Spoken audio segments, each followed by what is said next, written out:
Hey everybody, today I'm going to make a Ramble video that is going to be a response to someone who will remain confidential, and most of their scenarios that they asked me about will remain confidential, but I feel like my answers to these will be so general that a lot of people could learn some things, pick up some things. So here we go. Welcome, anybody who doesn't know me. I'm Agent of Doubt. This is my channel, World's Worst SJW. Yeah, I do rambles. So the first thing I'm going to respond to in this giant umbrella of a theme that I'm just going to call poorly run inpatient facilities. The first thing I'm going to talk about is therapists who struggle with boundaries. Now, the scenario I'm responding to is, a therapist slamming a door in a client's face in a mean way when the client's trying to ask for extra. It could be extra time, could be extra food, could be extra treats, it could be extra recess time outside in the in the grass, which takes supervision if you're going to take people outside your facility. Extras, right?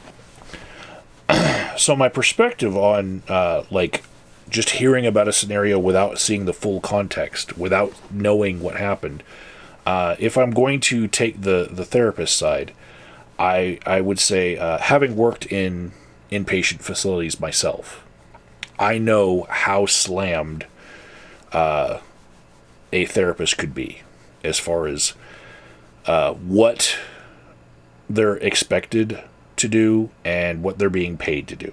So let's say somebody right out of school gets offered a job at a community mental health inpatient facility that is going to give them the experience hours that they need to get their license and get a better job, and it's like their first job right out of high school. Of course they're the least experienced clinicians. They don't know how to handle their own emotions, and so sometimes they might snap, and sometimes they're just so being chased by clients that they will resort to going to a place that is out of bounds for the clients to go and leaving, maybe running out to their car and not saying hi to anyone and just trying to go home because they've already clocked out for the day and they're not getting paid to talk to anyone in the basketball court who might want to talk about one more thing. They just need to get home because their kid is already waiting to see them, and they're already 30 minutes late,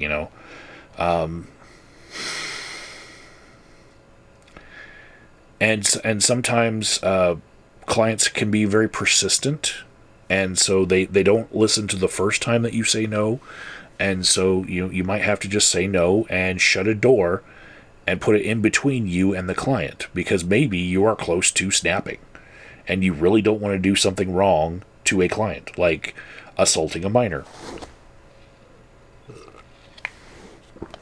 I hate to put it that way, but it's that's how it is.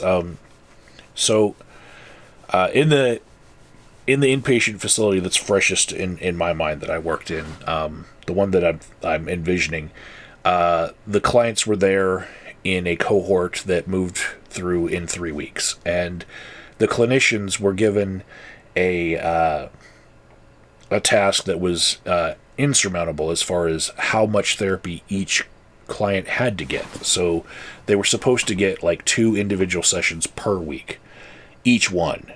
And so they would divvy up however many clients were in that cohort among the therapists. And then each therapist would have to give each one of their clients, at least 2 sessions of 1 hour of individual therapy per week that they were there.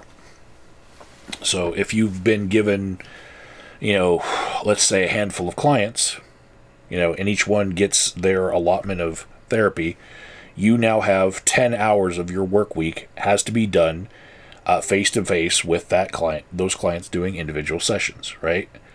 Now, just go ahead and figure that for every amount of time that a therapist is giving therapy to someone, maybe half as much time has to be used putting notes in a computer, transcribing notes that they took while they were in that session into the computer. So now you're at like 15 hours if you only had 5 clients assigned to you. And so that's just with the individual therapy. Now, there are going to be other responsibilities of the therapists, like calling to, coordinate with probation officers, ensuring that duties in the milieu are run, like break time. They need to be monitored, and the staff shares those responsibilities, and a bunch of staff have to go out with the clients to monitor them during break time. Somebody has to be in the cafeteria eating with them and keeping eyes on them, so that'll fall on therapists sometimes. They're going to have to, as part of the cohort situation, as part of that program, do a certain number of group therapy sessions that could be 2 to 3 hours each, and then imagine that there's an associated amount of time for notes. So if you had to do one group therapy session per day on each of your work days, and then you had 2 individual sessions with clients on those work days, and then you were watching them for lunch, taking up all the other responsibilities that you have, and then being interrupted by your boss to talk about certain things, coordinating with other therapists about certain clients and all that. I'm saying you've worked yourself up to, you didn't do any of your notes, and you're already at 9 hours per day, and you're working 5 days a week. So, if you make it to 10 hours, then it's like a 50-hour work week just at work, and then you have to find some way to make your exit without being stopped by a client who thinks that, if you're walking out on your way out the door, you have time to talk to them then. And then when you get home, you have to do your notes, which is hours and hours of your time at home that you're not getting paid for, right? And so in order to not burn out, clinicians have to learn to hold boundaries as far as each patient will get this many hours from me, and maybe I might have 1 or 2 hours that I can allot for that one special patient per week, right? But if there's somebody really asking for way more than the clinician can give, they have to hold their boundaries and say, no, I'm being bled dry. You can't squeeze blood out of a rock, and that's what I've become, because I am burned out by this job that is making me work 80 hours a week for 40-hour week pay at minimum wage, and when I do the math, I'm not even making minimum wage anymore, and I have student loan debt in order to get this job that I thought was going to be my passion. So, I feel for the therapists in having to hold boundaries when they're in situations where there's way too much work for them to ever achieve all of that work within what they're being paid to do. Salary jobs can be a very big trap. If you're not getting paid hourly for the amount of work that you're doing, it could be because they're expecting you to work 80 hours and they don't want to pay 80 hours, so they quote a salary that looks like 40-hour work weeks. They tell you up front that you're going to work 40-hour work weeks, and then all this extra work that if you don't get it done, you might get fired, pops up. So look out for that, anybody who's trying to get into the behavioral health field. Next thing I want to talk about is when staff decide that the default action would be takedowns on patients, especially when they're children. That is not something that I have ever been trained to do, even when I started as a security guard. I was always trained first in de-escalation, and I learned from nurses in emergency rooms that were very small how to use your voice to get very large men back into their rooms and back onto their bed. And so I learned, the force from them, so that I wouldn't have to use my size as much, and it has saved my body probably. I have gone years without getting a beat down from a client that got pissed off at me. So anytime you do a takedown on a patient, there's a chance that you're going to get hurt, because that patient's going to turn around and sock you one, So they're not something that should be taken lightly. Every time it happens, I think jobs should have to have a bunch of paperwork involved.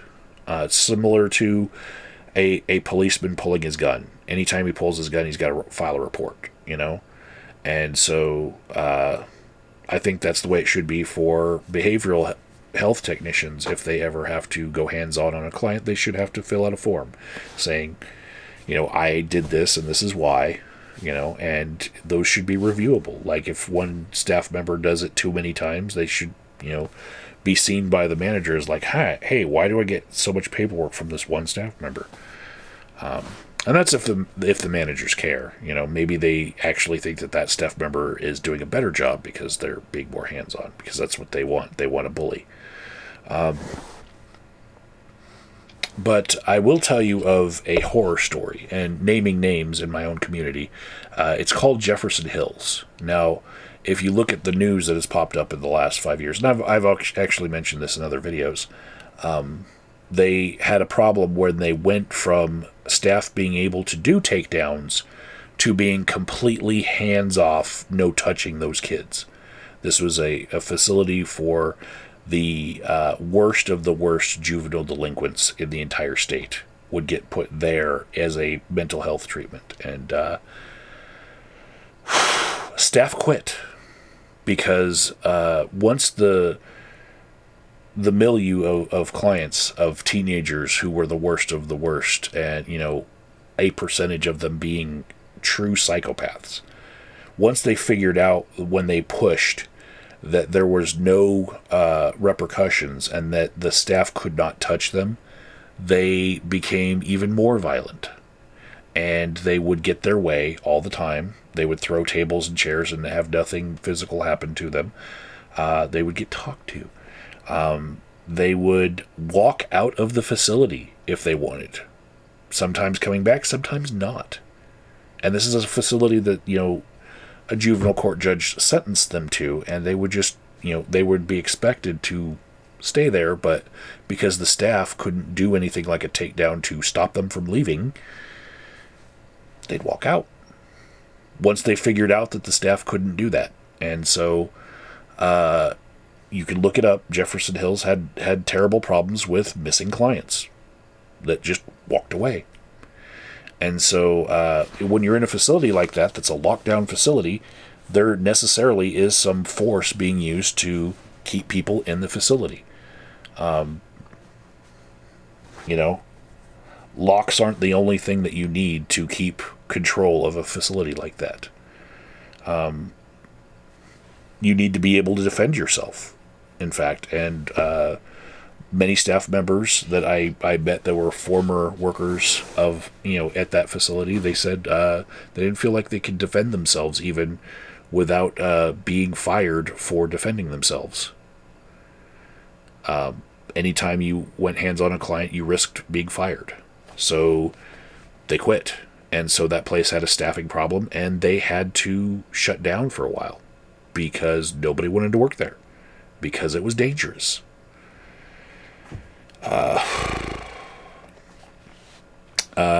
Being asked to respond to a verbal beatdown of a client,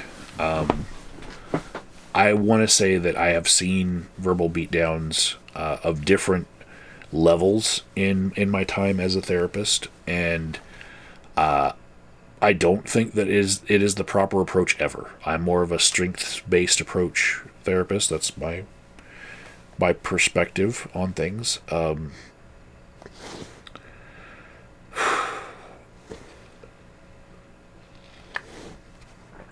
the weakest level, like one out of 10 level of verbal beatdowns that I've seen that has affected my ability to be the therapist I want to be, would be I try to build someone up by pointing out their strengths and what they're doing right in their life right now, and then they go into an evening activity of a 12-step meeting, and then while there, they get told that they're powerless against their addiction, and the only thing that can help them out is a magic miracle from God, because they suck as a person. And anything that they've tried to do so far has not worked. Only a miracle from God. And they need to trust in that higher power. And if they try to trust in their own strengths, then they are wrong. And there's usually some, biker who's been sober for 30 years who's telling everybody if they don't do it his way, that they're just dry drunks. Right? And then they come back to me. And then I'm trying to tell them, hey, good job at these things that you did do right, and let's build on that strength. And they don't have any self-esteem anymore. And so those verbal beatdowns, those are kind of more systematic and like the level 1, not as bad as the things that I'm responding to, but I would say there was a practice at a place called Pier 1 here in Denver, that has been replaced largely because it was hazing and torturing clients. But they used to do this thing called MONAD. It was an acronym. I don't know what it stood for. It was MONAD. And they told the client, like any staff member, like from the janitor to like the lowly behavioral tech to the therapist, the few that they had, they could tell any client that they were doing wrong, and then they had to go on MONAD. And going on MONAD meant put your face on the wall and think about what you did. And while you were going on MONAD, you would get what they called haircuts. Haircuts is when they were screaming in your ear and screaming profanities and insults in your ear, so close to your ear that they could chew on your hair and give you a haircut. That's where the name haircuts came from. This place built itself up as being a premier last resort sort of therapy for ex-offenders who, they have a criminal record, and so they people don't care about people with a criminal record if it's a big, tough criminal record. And so they want a therapy to exist where those people get worse treatment, like they are, in a military academy or something. So they want them to have to face so much structure that it's, the idea is break them down to build them back up. They, people can, in the community can really get signed on to an idea like that, but it is so wrong-headed. And, when I went through basic training in the Army, they had already done away with a lot of that mindset of break you down to build you back up, because it is not the best approach at all. It's very damaging to people.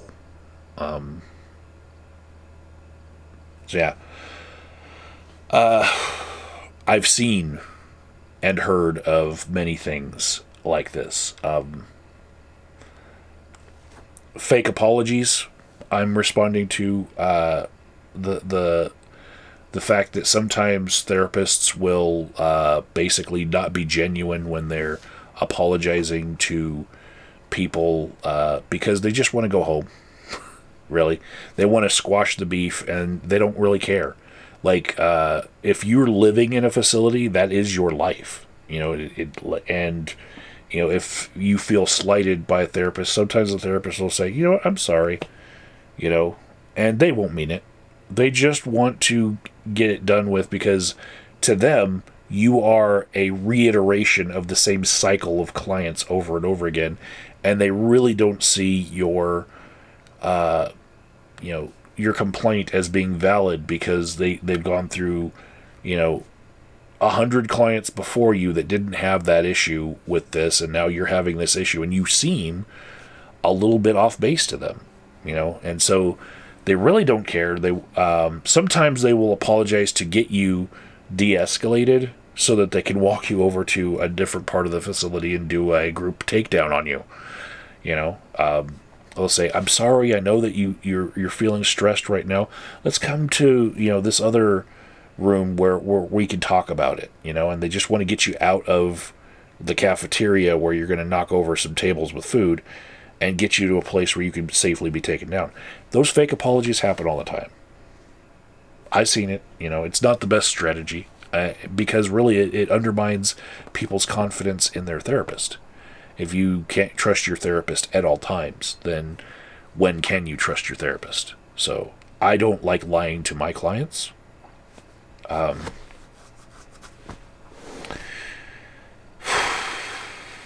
Responding to an incident where a patient was injured, I would say I have seen things that rival the Stanford prison experiment, especially when I worked at the main detox in Denver, where when people were placed in the quiet rooms, they were laughed at. And if they complained that they had injuries, they might not be checked out by the nurses who were right there, because the nurses kind of got callous to it. Some of them were good, some of them were bad.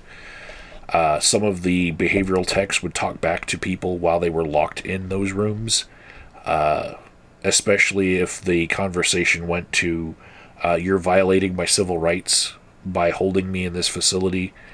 When they're put in there because they're drunk, and the police knew that they were drunk, they bring them there, and then they're unruly, so the police walk them right to the quiet room, the padded room, the cell. And so while they're still escalated, while it looks like they could be violent, they get left in there. And they're screaming, "You're violating my civil rights. I'm a lawyer. I will sue you and I will have your job." And it never happens. And then that emboldens the staff to never think that it's going to happen, that anyone's ever going to sue. And so they just feel like they can talk back to people and say, yeah, whatever. Shut up. As soon as you shut up, we can take you back to the regular dorm where you can use the phone and maybe call your family and tell them where you are. And they'll try to, talk them down that way. And if it doesn't work, they're like, yeah, whatever. And it just, I've seen a lot worse. They'll trade insults with people in the quiet rooms, to the point where I've not felt comfortable working in those situations. A lot of people get unempathetic in behavioral health. I've seen plenty of people with credentials who start to get really cold towards the clients.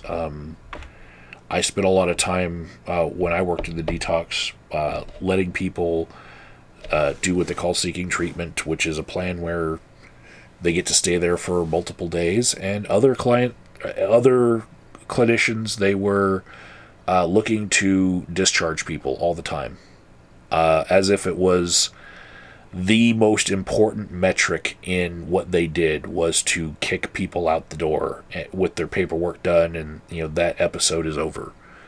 And one of the reasons why I stopped working at the detox was I had people on 5-day holds where I legally stripped them of their civil rights, and I was holding them against their will, and other clinicians signed off on letting them go during those 5 days, and then those clients died within the 5 days, which to me told me I was so fucking right. And they were so fucking wrong. And I wrote, letters to my bosses, and nothing ever came of it. And those clinicians still worked there until they decided to quit. So that happened. I'm still dealing with, I'd say, the PTSD from that. Working in such facilities is as traumatic for the workers as it is the clients sometimes. As far as gaslighting clients, something else I'm responding to. I've seen clinicians who come from a theoretical background where they will respond to clients with the exact opposite of reality in order to see if the client will correct them. This sometimes is taught in advanced motivational interviewing, but it's also taught in Gestalt and psychoanalysis as well. But some clinicians do that intentionally when they're talking to clients. They will summarize what they just heard, and they'll say something intentionally the opposite of what they heard to see if the client will correct and how passionate they are in correcting it and whatnot. So I've seen that, and it kind of sounds like gaslighting. Like, yeah, you didn't hear that.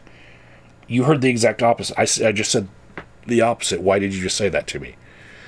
But there's a point behind it for those perspectives as far as treatment. But hear me out here. There are some clinicians I've come across in this world that they are just psychos themselves. Like, there's no other way of describing it other than some people seem to have become clinicians because they themselves are the worst as far as mental health. And it's like maybe they wanted to understand themselves, and then they realized, oh shit, I need to pay this student loan off. After learning a little bit about myself along the way.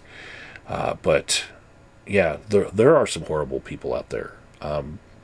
Take a good cross-section of all the people in a community, all the different perspectives, and the good, the bad, and you get the same cross-section in behavioral health workers. You get your Democrats and your Republicans. You get your churched and your unchurched. You get your, everything. You get your poor, your rich. Everything that you see in the general public, you still see in clinicians. And it's not like just getting a degree or a credential makes you a better person. Hopefully, along the way, you've become that better person. But like that is that crown of whatever accolade you've gotten doesn't immediately just change you forever. It takes work on yourself in order to be a better person. So yeah, I've seen clinicians that sometimes seemed like they were gaslighting clients just to have some sort of sick fun. I've seen it. I won't stand for it, and that's why I don't work in facilities like that.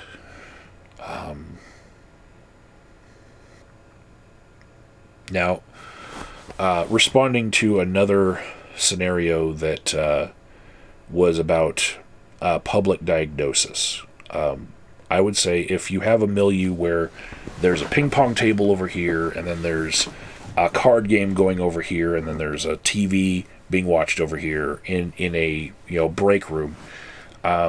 If I were a clinician and I saw a client that looked depressed, I would walk over to that client and say, hey, would you mind coming into my office and we could have a talk? And we talk about their problems in my office, away from the other clients. Now,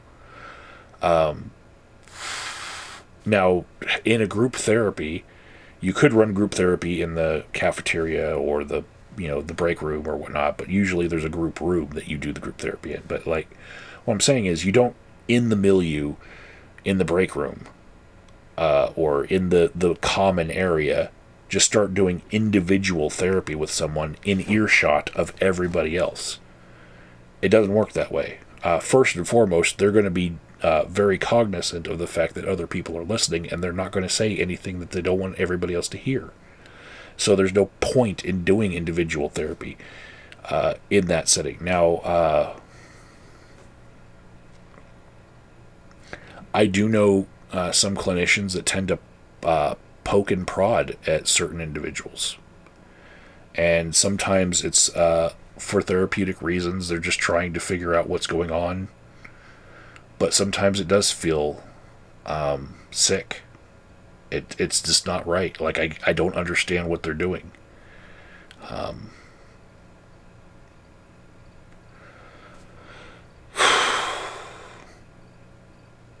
So, in responding to a clinician that was trying to teach his clients how to be a man, I'll say that I was in a residential facility as a behavioral tech called the STIRT program in Arapahoe House, which is now defunct. So I'm still naming names of things that I've seen, right? Nobody can ever go there again. But there were exercises that were, I felt, the overarching theme in this 3-week program was how to become a man, a real man. And what happened was some of the groups stopped being run because the clinician that was good at them quit or something, and then like people forgot that was a good bridge between this lesson and that lesson. And so there were certain lessons that were taught that were bastardized versions of what they originally were supposed to be. So there was one exercise where all the clients had to stand on a railroad tie, and then they had to do this game that was sort of like Twister, where they weren't allowed to step onto the regular floor, or else it was called relapse, because it was an addiction therapy center. And they had to do things like, okay, person 1 and person 3 have to switch places. And when they did that, they had to, get around person 2. And they were all standing on the same railroad tie. And so they called this exercise the board. And so there were some of the instructions that would be given that were like, okay, for at least 10 seconds, person number 2 can't step off the board onto the floor, but cannot touch the board. And so they had to figure out, okay, person number 1 and person number 3 have to join their hands. And so person number 2 can sit on their arms for 10 seconds, and then they would get past that level of the board exercise. And if they made it all the way through, they could, quit. But if it took all day, it took all day. They were not allowed to quit. And if they stepped off the board at any moment, they all had to relapse and start from exercise 1. And so the board, it was what I saw of it, it was like hazing. It was horrible, and there were actually clients who walked out of therapy because of that exercise, because maybe they had trauma issues where they didn't like being touched by other men. They thought it was, too queer for them, and so they left.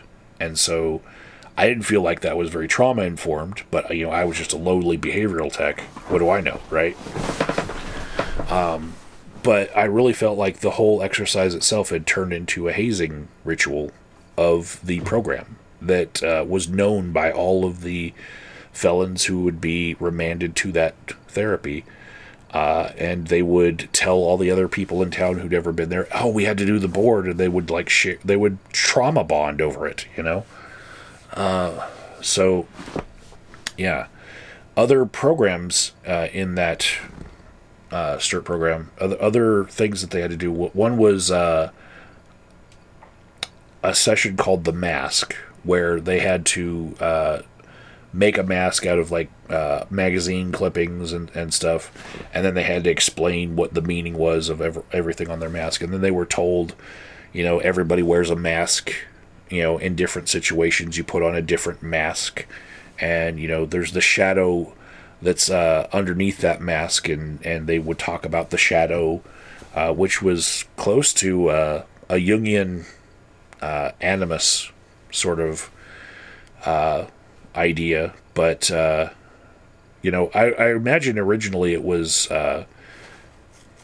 traceable to some evidence-based science, but not what I was seeing.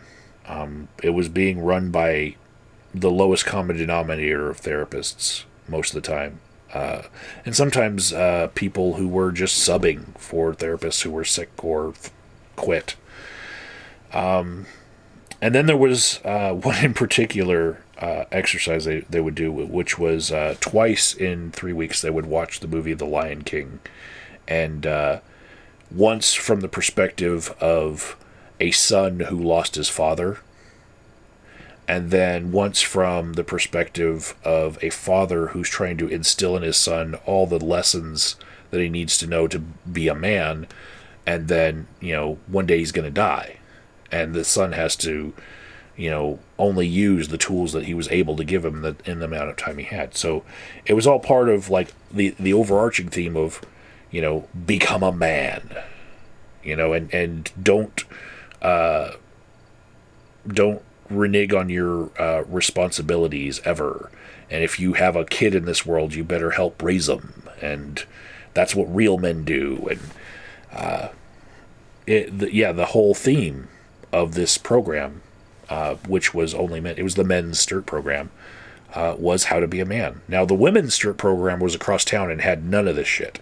They did not have the board. They did not have the mask or the watching The Lion King, because they had a different set of clinicians.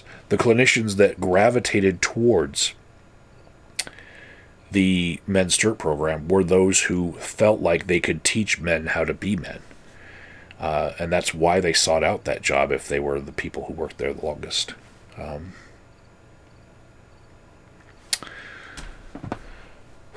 The last thing I'm responding to in this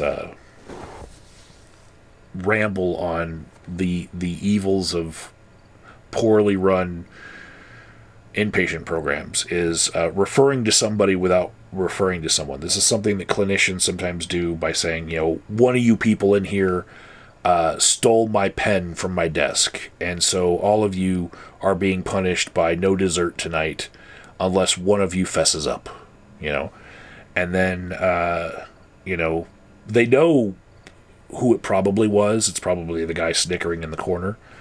They have a good idea who it was, but they will punish everyone. And I got some of this type of punishment while I was in the Army in basic training.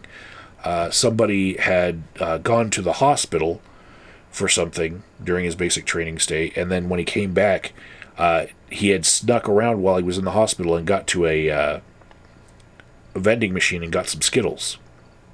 And so, candy was contraband while we were in the basic training. And so when he got back, he took them and hid them in the ceiling tiles where they weren't really close to anyone's particular bed. They were more close to like the hallway where it could have been anyone.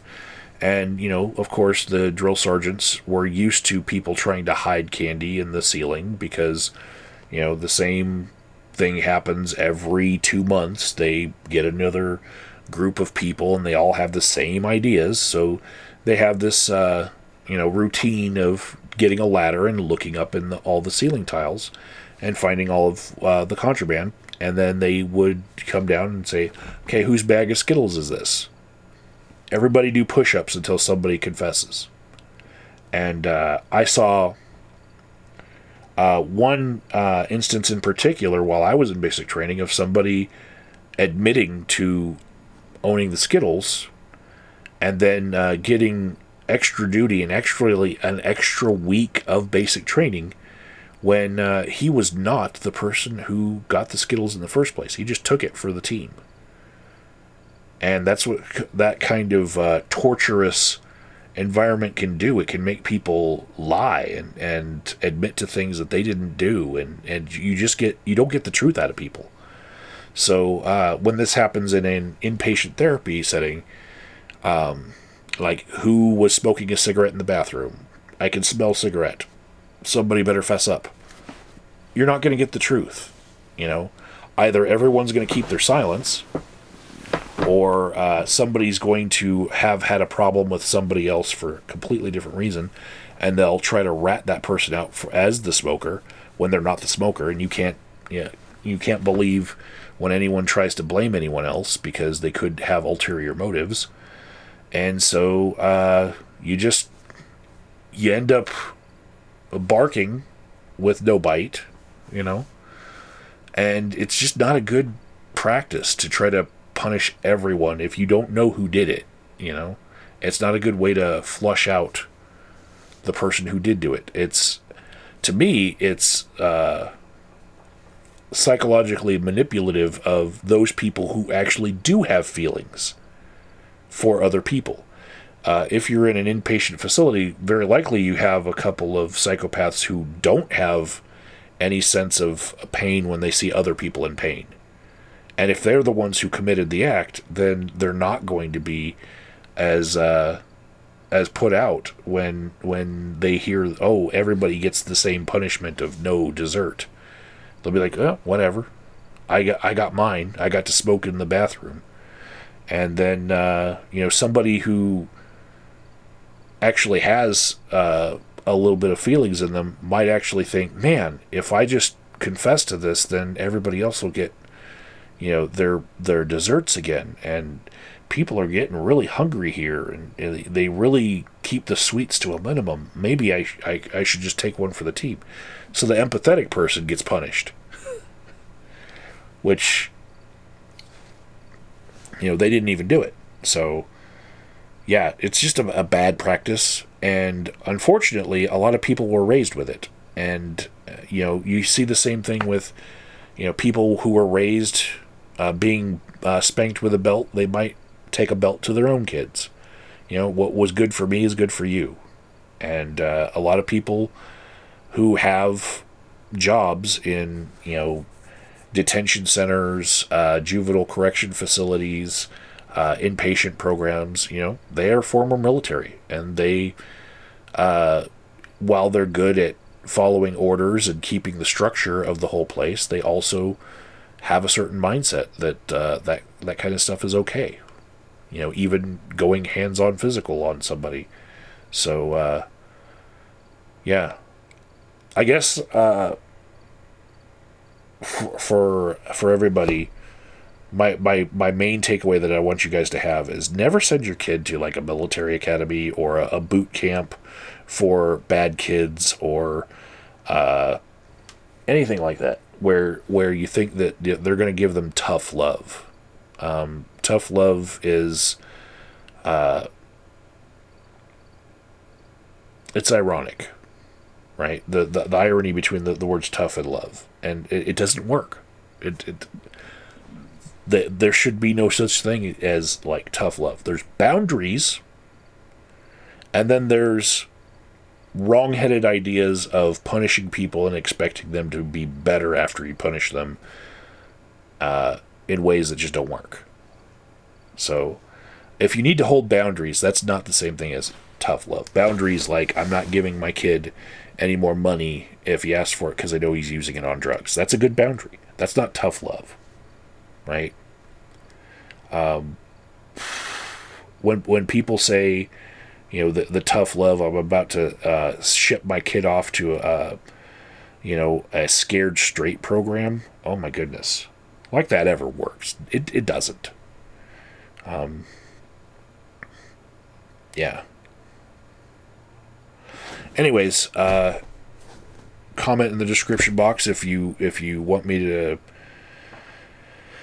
talk a little bit more about anything that I just did.